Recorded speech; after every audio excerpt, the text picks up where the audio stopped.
Dembow music first pulsed through the barrios of Santo Domingo. This vibrant sound emerged in the Dominican Republic and quickly became the voice of the streets. Its rhythm was infectious and raw. Early dembow was characterized by its repetitive, danceable beat, derived from Jamaican dancehall rhythms. The lyrics often reflected everyday life and neighborhood stories. It was music for the people, by the people. It spread organically through local parties and sound systems, long before it caught the attention of the wider world.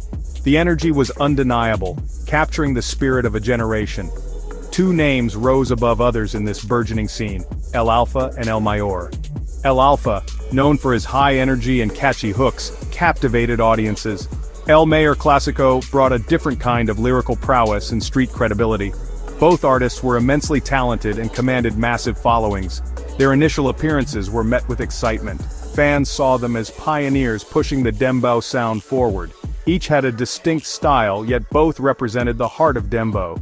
They were, in many ways, the kings of this new musical movement. Their influence began to shape the direction of the entire genre. The rivalry between El Alfa and El Mayor did not ignite overnight. It simmered slowly, fueled by competition and artistic pride. Small comments and perceived slights began to circulate. The dembow scene was tight-knit, so word traveled fast. Fans started taking sides, debating who was the true leader of the genre. This growing tension was palpable in their music and public appearances. What started as healthy competition soon escalated. It became a full-blown feud, a central narrative in the dembow world. The stakes were high, with bragging rights and genre dominance on the line. This feud was more than just personal animosity. It became a significant cultural moment for dembow. The constant competition pushed both El Alfa and El Mayor to innovate. They had to be better, sharper, and more creative. This intense rivalry inadvertently became a catalyst for growth within the genre. Other artists watched and learned. The bar was constantly being raised. The energy of their conflict fueled a period of rapid evolution. Dembow was about to change in exciting ways, thanks in no small part to this epic showdown between two of its biggest stars. The entire landscape of Dominican urban music felt the tremors. The intense rivalry between El Alfa and El Mayor had a direct impact on dembow's sound. Each artist strived to outdo the other, leading to constant experimentation. Producers and artists began to explore new sonic territories. They wanted to create tracks that were fresh and undeniable. The competitive spirit meant that no one could afford to become stagnant. If one artist dropped a hit, the other was quick to respond. This back-and-forth dynamic kept the genre exciting and unpredictable. The beats became more complex and the production quality improved as they vied for supremacy. A key development during this period was the evolution of lyrical content. The feud demanded sharp wit and clever wordplay. El Alfa and El Mayor engaged in lyrical battles, using their songs as weapons. They incorporated punchlines and witty phrases, a stylistic shift for dembow. This made the music more engaging for listeners. It added a layer of intellectual jousting to the raw energy of the beats. Fans eagerly dissected lyrics, looking for hidden meanings and disses. This lyrical arms race elevated the artistry within dembow. It proved that the genre could be both danceable and lyrically sophisticated. This environment of intense competition and innovation fostered the rise of trap bow. This subgenre was a direct result of artists pushing boundaries. They sought to blend the familiar rhythms of dembow with other popular sounds. Trap music, with its heavy 808s and distinctive hi-hat patterns, was a major influence. The fusion of these two styles created something new and exciting. Trap bow offered a darker, more aggressive edge compared to traditional dembow. It reflected the intensity of the rivalry itself. This new sound quickly gained traction among younger audiences. Trap bow maintained the core dembow rhythm but added layers of trap's sonic palette. The bass lines became deeper and more resonant. The drum patterns incorporated the rapid-fire hi-hats and snares typical of trap. Lyrically, it often carried a more boastful or confrontational tone. This new subgenre expanded dembow's appeal. It demonstrated the genre's versatility and its ability to absorb and reinterpret global music trends. El Alfa and El Mayor were at the forefront of this evolution, each contributing to the development and popularization of trap bow through their competitive releases. Their battle for dominance was, in essence, a creative crucible. El Alfa's career is marked by numerous anthems that shook the dembow world. His hit Coche Bomba, especially its remix produced by Bubloy, became a defining track. Bubbloy was an important producer who championed Dembow, supporting it even when the mainstream industry was skeptical. El Alfa's energetic delivery and memorable hooks resonated widely. Songs like Tarzan and La Mama de la Mama showcased his ability to create viral hits. These tracks often featured in the unspoken soundtrack to his rivalry with El Mayor.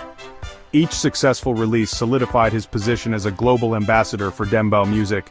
His consistency was a key part of his dominance. El Mayor Classico also boasts a discography filled with impactful songs. Tracks like El Chubi and Versace highlighted his lyrical dexterity and street appeal. His music often had a grittier feel, reflecting his own artistic persona. While El Alfa aimed for broad, infectious appeal, El Mayor often focused on clever wordplay and storytelling.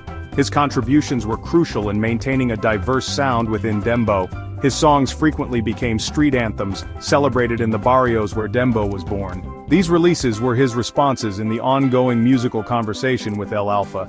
He consistently proved he was a formidable force in the genre.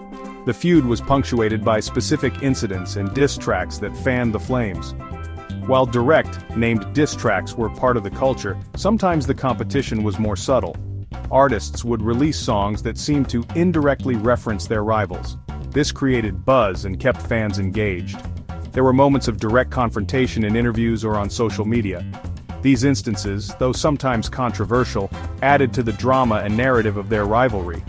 Each artist used these moments to rally their fanbase. It was a high-stakes game of public perception and musical one-upmanship. These confrontations became legendary tales within the Dembow community.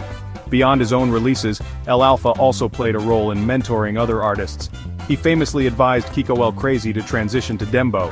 Kiko El Crazy took the advice and quickly became a prominent figure in the genre. This demonstrated El Alfa's influence and his understanding of the music landscape. By fostering new talent, he indirectly strengthened his own position and the genre as a whole. This aspect of his career, while separate from the direct feud, contributed to his overall status. It showed a commitment to Dembow's growth, even amidst fierce personal competition. His legacy includes not just his hits, but also his impact on the next generation. Dembow's story begins in the vibrant, often overlooked barrios of Santo Domingo. It was music born from the ground up, reflecting the realities of urban life. Initially, it was marginalized by mainstream media and cultural institutions.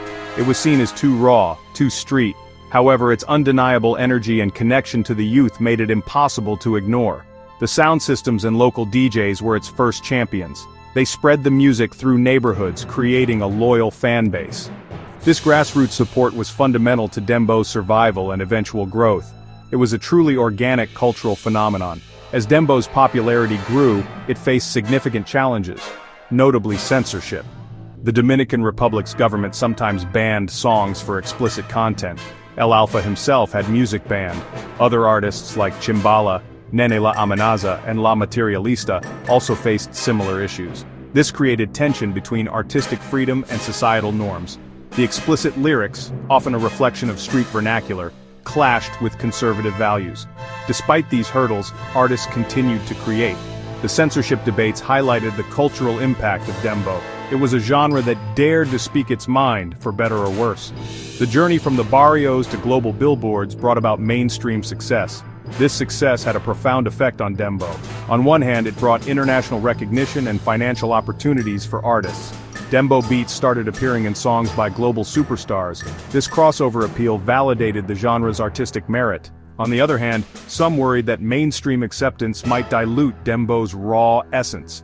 Artists had to navigate the pressures of commercial appeal while staying true to their roots. It was a balancing act that many Dembow artists continued to perform. Ultimately, the rivalry between El Alfa and El Mayor played a crucial role in shaping Dembow's future. Their relentless competition fueled innovation. It led to stylistic evolutions like trapbo. It brought more attention to the genre, both locally and internationally. While feuds can sometimes be destructive, this one arguably pushed Dembow forward. It made the music more dynamic and diverse. The heightened visibility helped Dembow break through barriers of censorship and marginalization. The legacy of their Showdown is a stronger, more globally recognized Dembow scene, ready to conquer new horizons. Their battle became a part of Dembow's powerful story.